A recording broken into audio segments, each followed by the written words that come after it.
Terlihat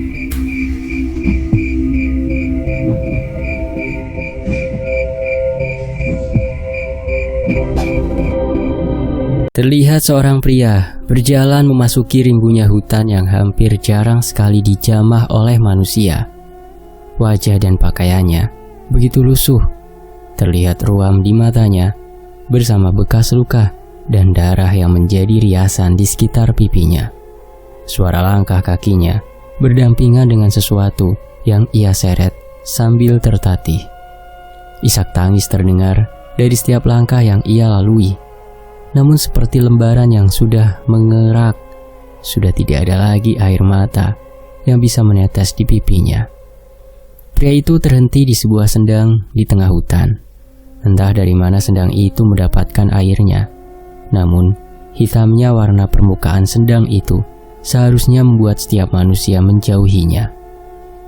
"Ini bayaran atas permintaanku," ucap pria itu, seolah berbicara dengan sesuatu yang ada di sendang. Tak ada jawaban apapun selain riak air yang tercipta dari pertemuan antara angin dan permukaan air hitam itu.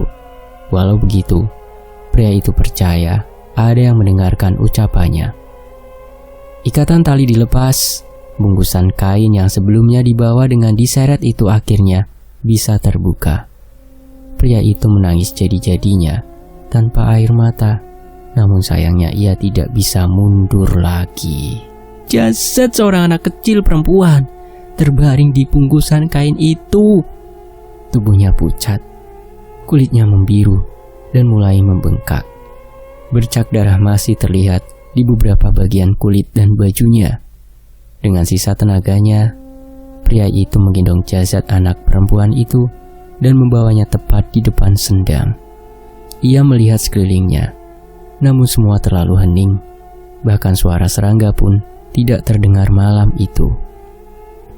Pria itu terus menangis sembari mencelupkan seluruh tubuh anak kecil itu, hingga perlahan-lahan tenggelam ke dasar sendang. Awalnya semua hening seperti sebelumnya. Pria itu berpikir, mungkin ia akan menyesali apa yang ia perbuat. Namun tiba-tiba, jasad anak kecil itu tertarik masuk ke dasar yang lebih dalam dan mulai menghilang dari pandangan pria itu. Saat itu, hawa semakin dingin. Riak air sendang semakin deras, seolah menandakan munculnya sesuatu dari dalam sendang. Dan benar saja, terlihat sosok kepala-kepala manusia memenuhi sendang itu dan mengintip ke permukaan air. Mereka hanya menampakkan wajahnya dari ujung kepala hingga sebagian hidungnya. Matanya menyala merah dengan terus menatap ke pria itu. Rasa takut menjalar ke tubuh pria itu. Sosok-sosok yang mengambang-ambang di permukaan sendang itu berhasil membuat pria itu merinding dan terjatuh di pinggir sendang yang dangkal. Kengerian itu tak berhenti sampai di situ. Sekali lagi, dari dalam air muncul sesuatu yang mengambang. Perlahan, tubuhnya terus naik, seolah ia berjalan di permukaan air yang dangkal. Sosok itu tidak kalah mengerikan. Wanita berwajah pucat dengan rambut yang tak berbentuk. Tubuhnya dipenuhi borok dan sisik aneh dengan baju kebaya yang telah terkoyak. "Seberapa harga tumbal yang kamu hanyutkan?" Makhluk itu mendekat ke arah pria itu hingga jarak antara wajah mereka hanya beberapa jengkal. Pria itu ketakutan melihat sosok itu. Namun kehadirannya menandakan apa yang ia lakukan sesuai dengan tujuannya. Walau begitu, pria itu malah menangis seolah meledakkan penyesalan di dalam dirinya. Ia mengacak-acak rambutnya dan beberapa kali memukul tanah dan air di sekitarnya untuk membuat pikirannya lega. Namun yang terjadi malah sebaliknya. Jasad itu dipastikan akan bersemayam bersama makhluk-makhluk mengerikan itu.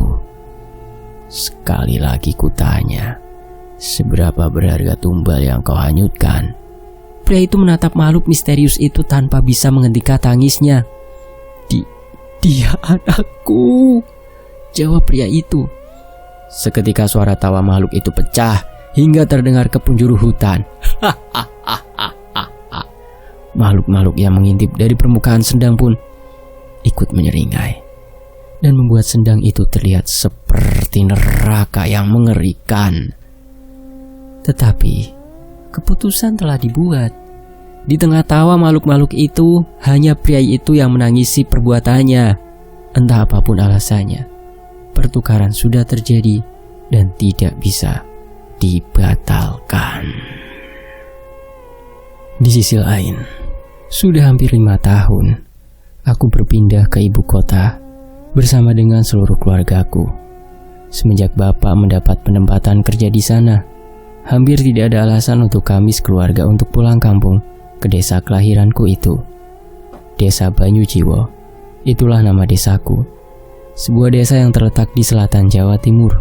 Bukan desa yang terkenal, namun desa ini sesekali masih menjadi tempat singgah bagi pelintas jalur antar kota yang melewati jalur selatan. Saat ini, aku masih menikmati pemandangan dari jendela bus yang kutumpangi.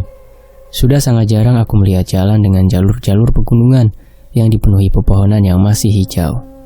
Sayangnya, jalur pegunungan yang penuh tikungan ini kadang membuat kepalaku sedikit tidak nyaman.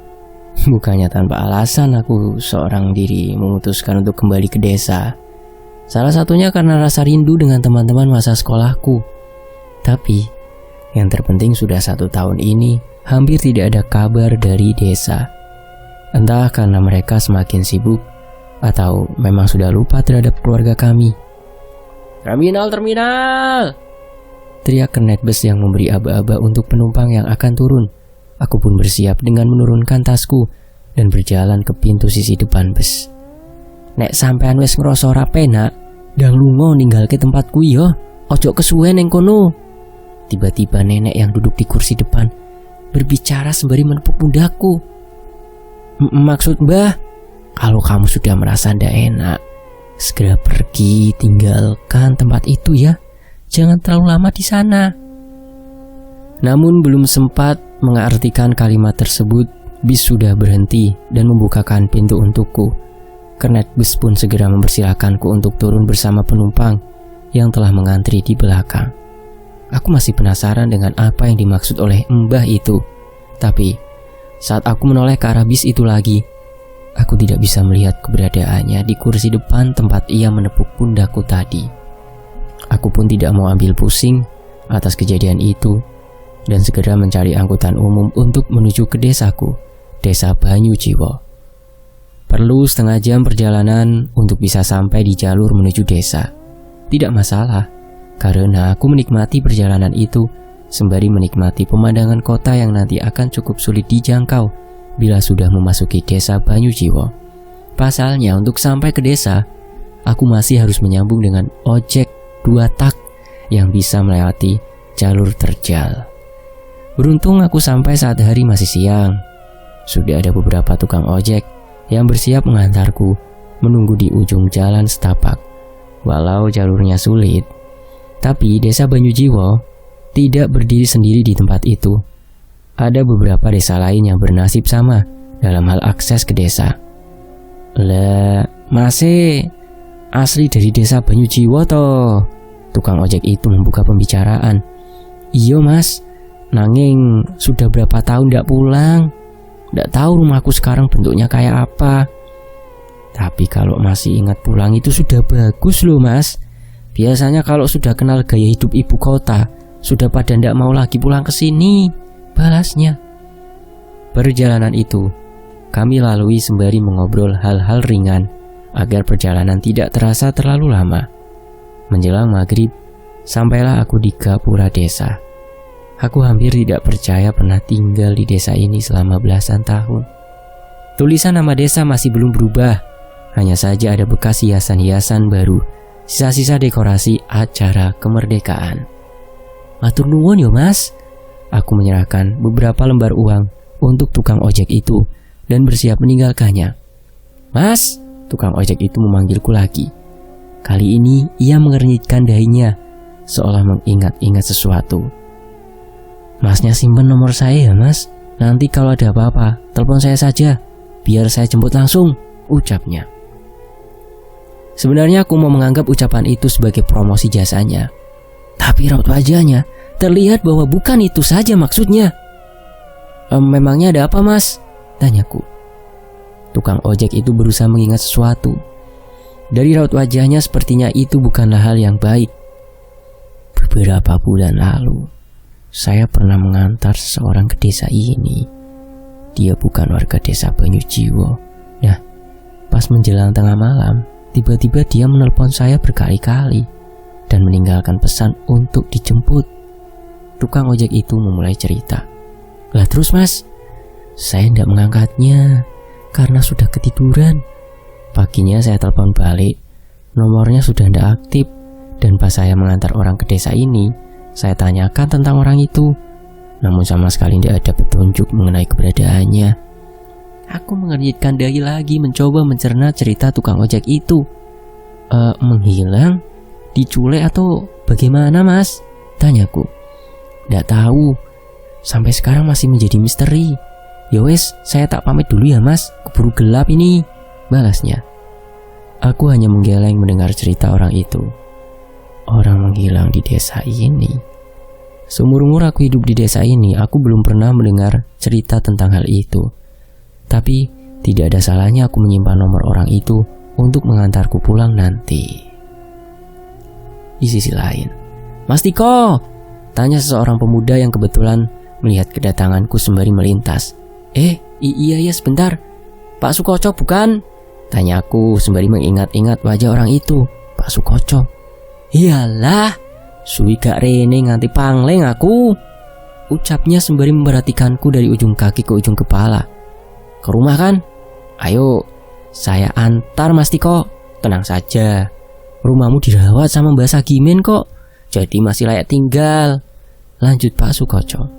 Iya Pak, matur nuwun nggih Pak, kangen aku sama Pak Sukoco, sama warga yang lain juga, balasku.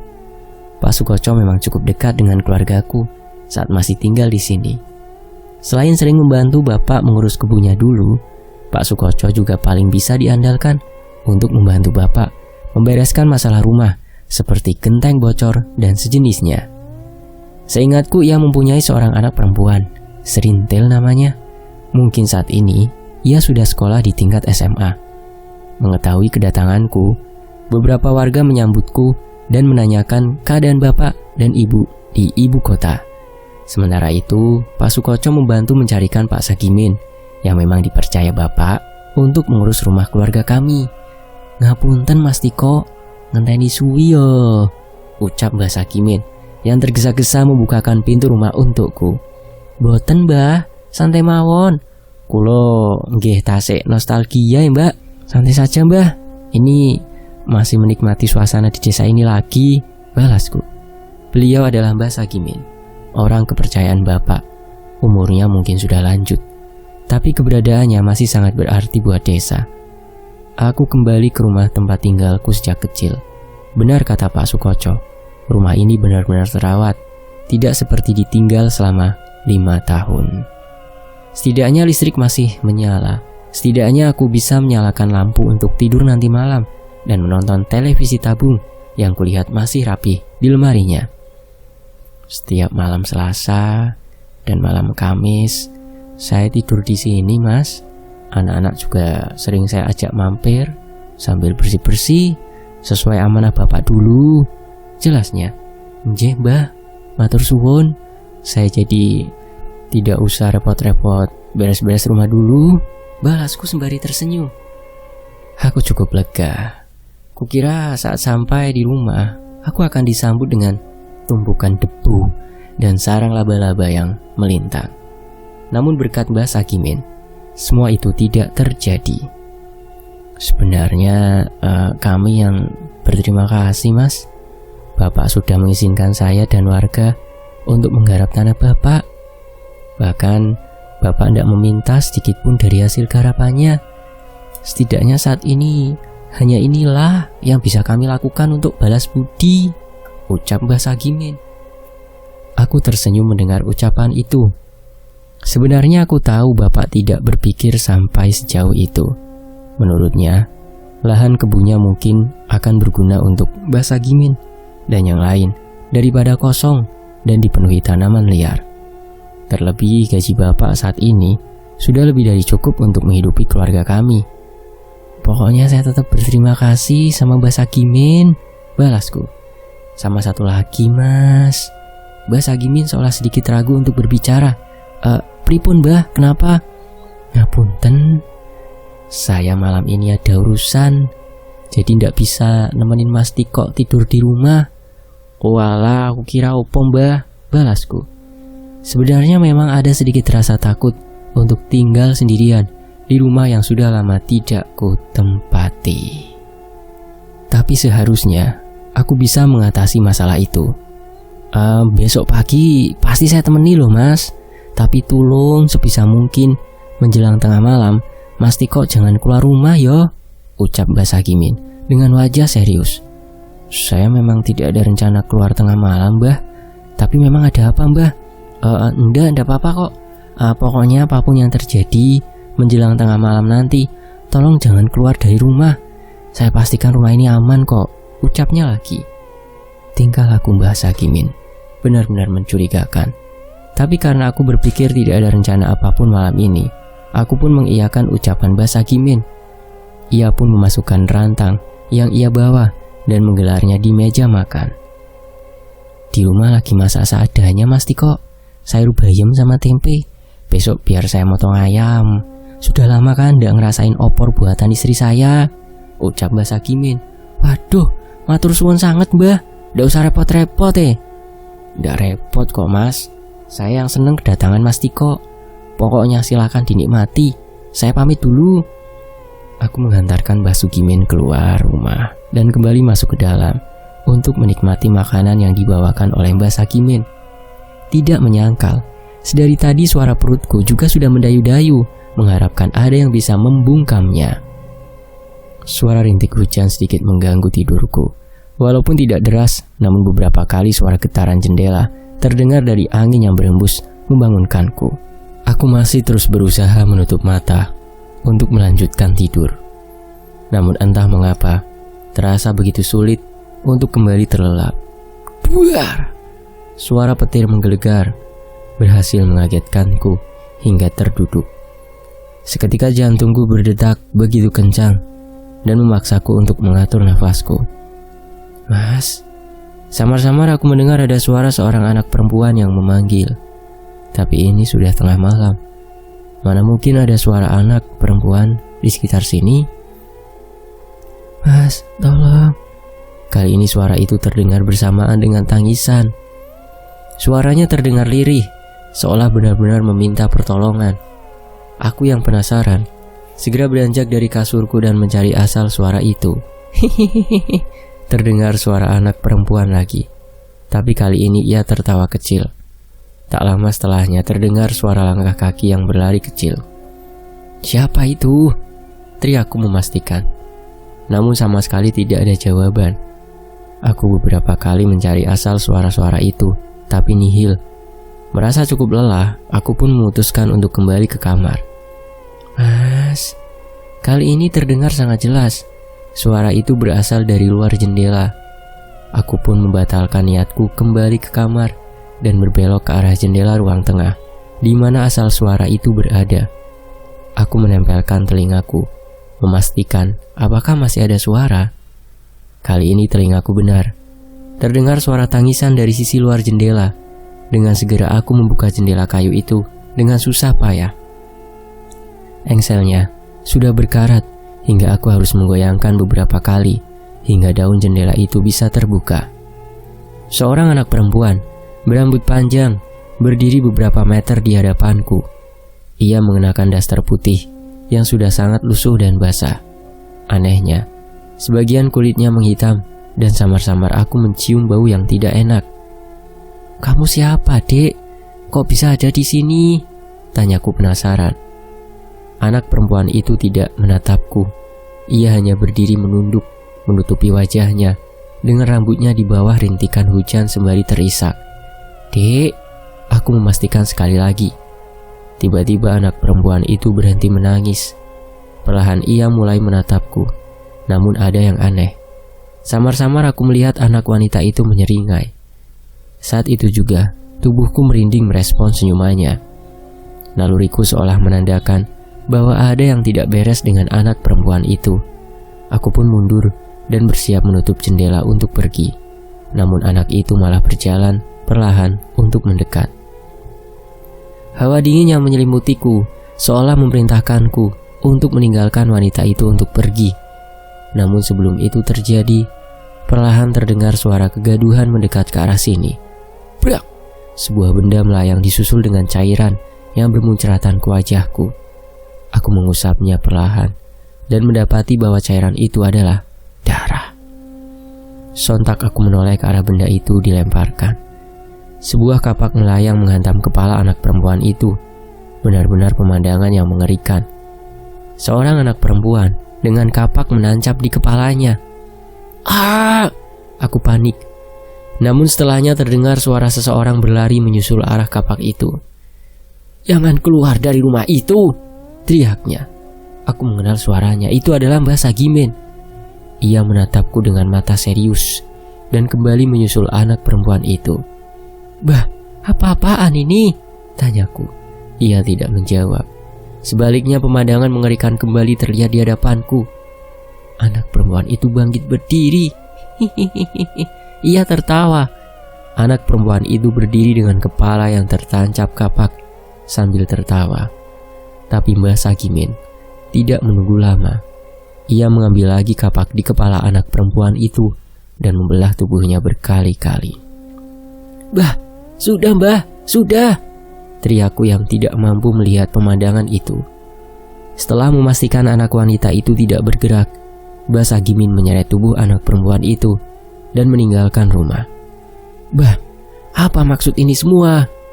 Aku memaksanya menjawab, namun sepertinya ia tidak berniat menjelaskan. Dengan terpaksa aku berlari ke arah pintu rumah dan bermaksud menyusulnya. Sudah kubilang, jangan tinggalkan rumah. Mereka tidak akan memasuki rumah itu, teriak Mbah Sagimen dengan wajah beringas. Sangat berbeda dengan tadi. Enggak Mbah, pokoknya jelas. Belum sempat menyelesaikan kata-kataku, tiba-tiba terlihat beberapa anak perempuan berbaju kumal dengan tubuh yang seolah membusuk berlarian memasuki desa. Mereka terlihat seolah ingin menikmati suatu permainan. Pak, tolong Pak! Terdengar suara seorang ibu yang berteriak keluar rumahnya. Ia keluar dengan sesosok anak perempuan lainnya yang menggigiti tubuhnya dengan beringas hingga beberapa bagian tubuh ibu itu terluka cukup parah. Mbah Sagimen yang melihat hal itu segera menghampiri ibu itu dan melempar kembali kapaknya ke anak perempuan itu. Pemandangan mengerikan terjadi kembali di hadapanku. Aku menoleh ke arah anak-anak wanita yang memasuki desa tadi. Mereka sudah berhadapan dengan warga desa lain yang juga membawa kapak, alat pemukul, pisau, dan semua benda yang bisa dijadikan senjata. Hal yang sama dilakukan oleh warga desa kepada anak-anak perempuan itu. Mereka dibantai dengan sadis oleh warga desa. Namun anehnya, anak-anak aneh itu masih bergerak mencoba meronta dengan kondisi itu. Suara tawa anak wanita terdengar dari seluruh penjuru desa. Namun suara itu segera menghilang saat kepala makhluk-makhluk itu bisa dipisahkan oleh warga desa. Gerobaknya sudah di Gapura, teriak salah seorang pemuda yang berlari dari arah Gapura. Fajri? Aku melihat pemuda yang wajahnya tidak asing untukku. Dia seperti teman sekolahku dulu. Fajri, kamu Fajri kan? Aku berlari meninggalkan rumah dan menghampiri pemuda itu. Loh, kok? Fajri terlihat bingung dengan keberadaanku. Apa maksudnya ini, Jri? Anak perempuan ini siapa? Tanyaku yang tidak sabar menginginkan penjelasan. Fajri masih merasa canggung denganku. Sementara itu, Mbah Sagimen menghampiriku sembari membawa jasad anak perempuan yang sudah ia habisi. Mas Tiko, masuk ke rumah. Saya sudah meminta orang untuk memasang pelindungan di rumah itu, ucap Mbah Sagimen. Aku menggeleng. Saat ini sudah ada banyak warga desa yang keluar. Aku harus bisa memastikan apa yang terjadi saat ini. Enggak Mbah, ini semua apa? Anak-anak perempuan ini siapa? Tanyaku. Mbah Sagimen meletakkan jasad anak-anak perempuan itu di gerobak di Gapura. Beberapa warga menyusulnya sembari bersiaga akan kedatangan sesuatu yang lain. Sudah Tek, nanti aku jelasin. Kamu berlindung saja dulu, biar kami ngurusin makhluk-makhluk ini, ucap Fajri. Aku tidak puas dan berharap penjelasan saat ini juga. Sudah penuh Fajri, bawa dulu ke sana, ucap Pak Sukoco yang ternyata juga ikut melakukan hal serupa. Kali ini ia tidak seramah tadi sore. Ia hanya melirikku sebentar dan kembali membantu yang lain. Jri, tolong Jri, jelasin ke aku dulu, paksaku. Wah, ya sudah, ikut aku. Itu gerobak ada linggis, pegang buat jaga-jaga, ucap Fajri. Aku pun menuruti perintahnya untuk mengambil linggis di antara beberapa jasad anak perempuan yang terbaring seperti bangkai di gerobak yang dibawa Fajri. Edan, baunya benar-benar menjijikan. Bau itu seperti bau daging yang sudah sangat membusuk. Di tengah rintikan hujan, aku dan Fajri mendorong sebuah gerobak yang ukurannya tidak biasa ke arah hutan. Aku menebak, gerobak ini sengaja dibuat untuk hal seperti ini. Jasad ini mau dibawa kemana, Jri? Dikubur? Tanyaku. Kubur? Enggak, Tek. Kami pernah mencoba mengubur mereka, tapi malam berikutnya mereka kembali lagi ke desa. Jelas, Fajri.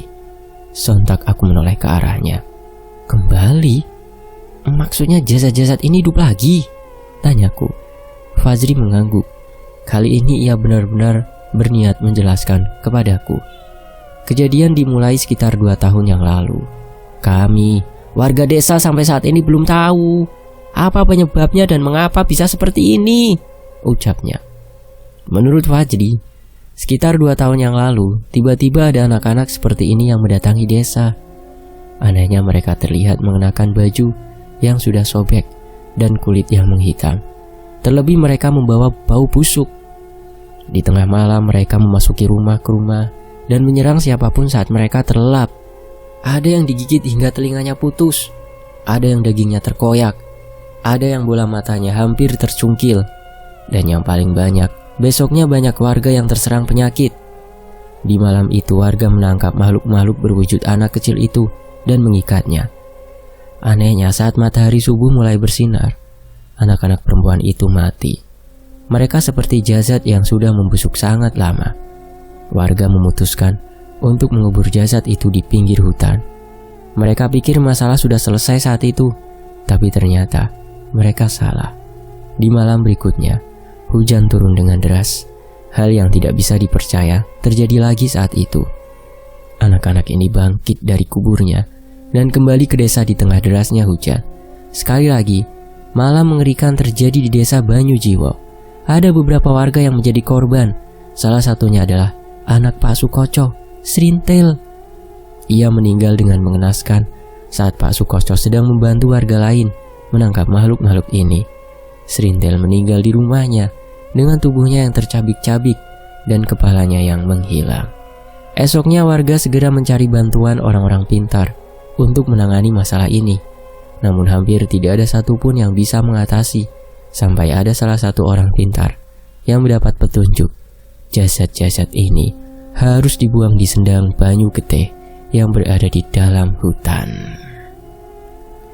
Cerita Fajri terhenti tepat saat kami tiba di sebuah sendang yang berada di tengah hutan. Sendang dengan air yang berwarna hitam pekat yang menyatu dengan akar-akar pohon kering. Aku mencium bau menyengat dari sendang ini. Ini yang dimaksud sendang Banyu Getih? Tanyaku. Fajri mengangguk. Ia mendekatkan gerobaknya ke pinggir sendang itu dan bersiap menghanyutkan jasad-jasad anak perempuan tadi ke dalam sendang. Aku mencoba membantu sebisaku. Bau dari jasad-jasad dan sendang ini benar-benar membuatku merasa mual. Kalau memang sudah pernah melakukan itu, kenapa anak-anak ini bisa kembali lagi ke desa? Tanyaku. Aku nggak tahu, Tek. Tapi makhluk-makhluk itu kembali bangkit tiap malam-malam tertentu. Sesepuh desa seperti Mbak Sakimin yang mengerti hitungannya, ucapnya.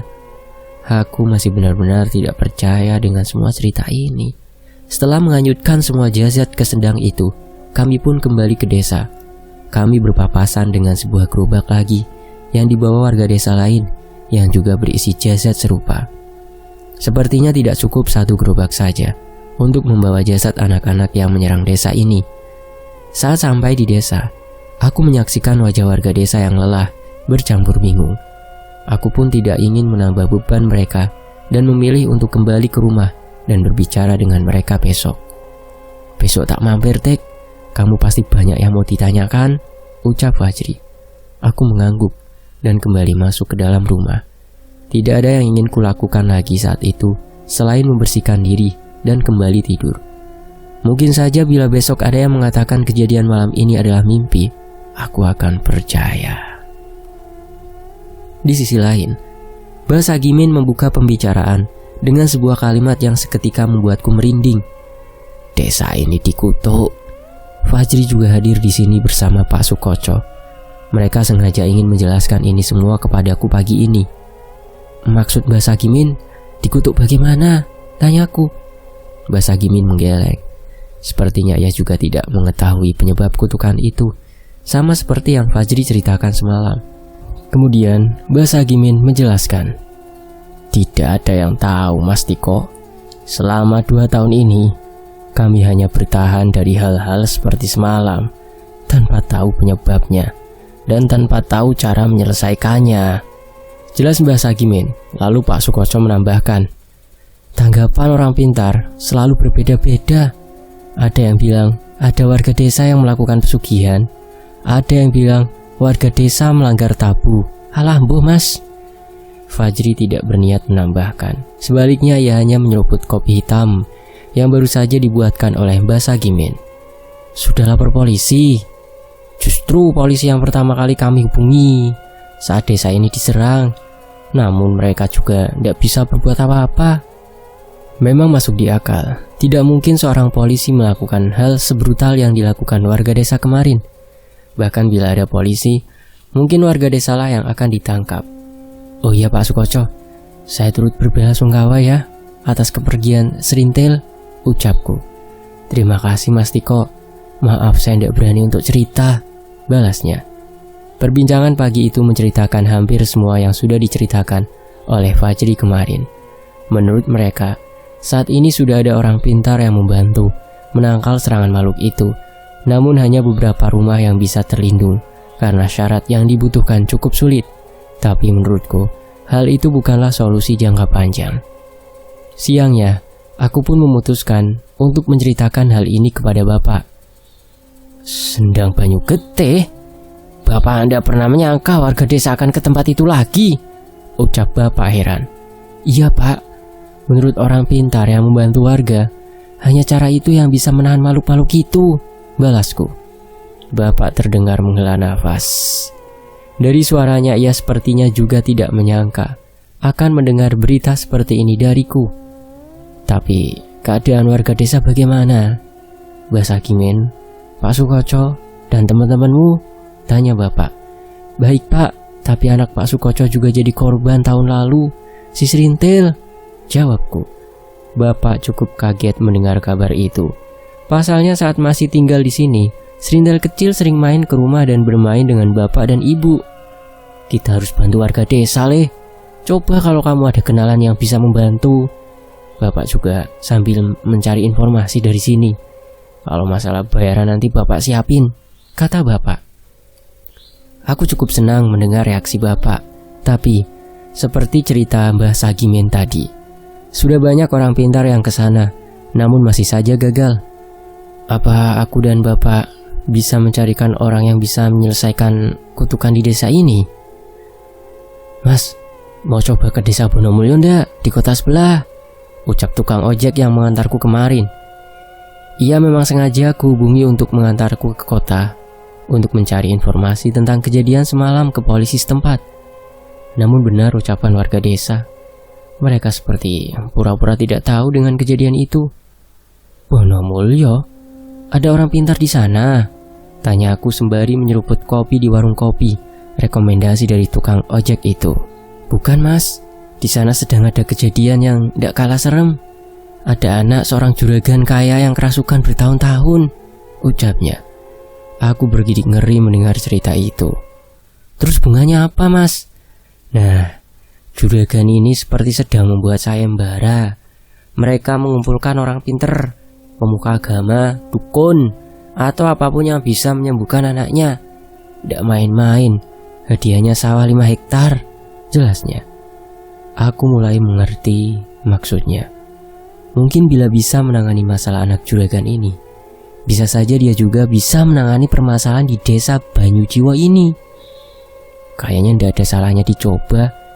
Lah masnya mau nganterin gak? Tanyaku.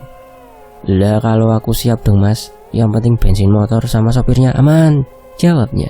Tenang mas, kalau itu saya juga ngerti. Terus dari tadi kita ngobrol panjang lebar. Padahal saya aja belum tahu nama masnya kok. Siapa namanya mas? Ucapku. Hehehe, panggil saja Mas Badrun. Tenang saja, kalau ke Bonomulyo nanti bisa numpang nginep di rumah bapak saya, sekalian pulang kampung, balasnya. Walah, ada udang di balik rempeyek toh. Hahaha, ya ndak gitu. Ayo, seandainya masalahnya di desa itu bisa benar-benar bisa tuntas, saya juga seneng mas. Warga desa juga sudah banyak yang curhat ke saya mas. Kadang saya ikut sedih. Tiap beberapa bulan pasti ada yang meninggal dengan tidak wajar. Selama ini saya bertanya kepada warga Banyujiwo, namun mereka tidak pernah menceritakan dengan jelas. Entah karena malu akan keadaan desanya, atau memang sedih untuk menceritakan lebih dalam. Baru dari masnya ini, saya dapat cerita jelas tentang keadaan desa Banyujiwo. Jelasnya, aku menghela nafas mendengar ucapan Badrun saat itu. Bahkan dia yang tinggal tak jauh dari desa saja tidak tahu secara jelas tentang kutukan di desaku. Mungkin saja bila aku baru datang hari ini, warga desa akan menyembunyikan tentang kutukan desa itu juga padaku. Hari itu, kuputuskan untuk meninggalkan desa Banyujiwo. Sementara, semoga saja dengan mendatangi desa Bonomulyo, aku bisa mendapatkan jalan untuk menyelamatkan desaku dari kutukan mengerikan itu. Bersambung, nantikan kelanjutannya hanya di Fakta Sejarah. Demikianlah cara saya membacakan cerita Sendang Banyu Getih dari Mas Dioseta. Terima kasih atas isinya Mas Dioseta, dan terima kasih buat teman-teman yang sudah menyemaki saya di sini. Saya pamit, wassalamualaikum warahmatullahi wabarakatuh. Alhamdulillah.